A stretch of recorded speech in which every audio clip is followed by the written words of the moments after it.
ऐतिहासिक, सांस्कृतिक, भौगोलिक आणि शैक्षणिक दृष्ट्या समृद्ध असलेल्या आपल्या पुणे जिल्ह्यामध्ये बजाज पुणे ग्रँड टूर 2026 ही आंतरराष्ट्रीय दर्जाची सायकल स्पर्धा पार पडत आहे।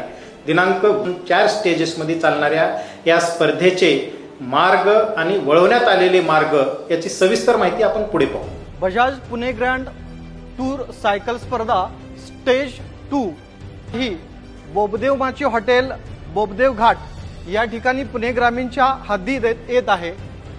तेथून ती चांबळी फाटा, चांबळीतून नारायणपूर, नारायणपूरवरून केतकावळे, कापूरहोळ, कापूरहोळवरून ती सरळ पुढे कासुर्डी फाटा, कासुर्डी फाट्यावरून ती सरळ उसगाव खिंड, शिवापूर, कोंडणपूर मार्गे डोंजे, डोंज्यातून ती पुढे ॲक्वेरियस हॉटेल या ठिकाणी येत आहे।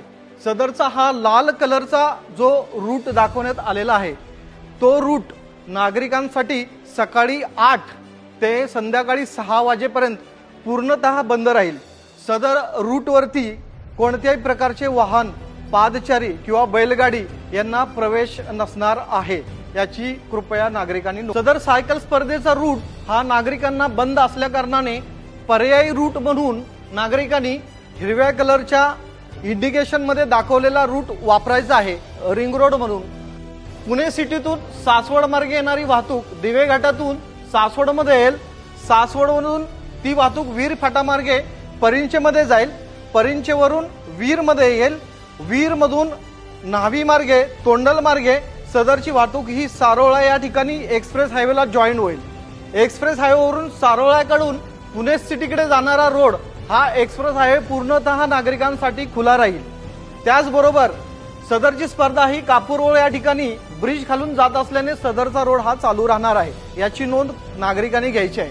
त्याचबरोबर वेल्हा येथे नागरिकांनी सदरचा रूट पुराणबाग, पानशेत मार्गे, त्याचबरोबर उत्तमनगर, खडकवासला धरणाच्या पलीकडून पुणे सिटीमध्ये वापर करायचा आहे। त्याचबरोबर सारोळा येथून भोर मार्गे जाणारी वाहतूक किंवा भोरवरून सारोळा येथे येणारी वाहतूक ही भोर मार्गे विंग, शिंदेवाडी अशी चालू राहील। त्याचबरोबर कासुर्डी फाटा येथून स्पर्धा आत गेल्यानंतर भोर करून पुणे सिटीकडे जाणारी वाहतूक चालू होईल।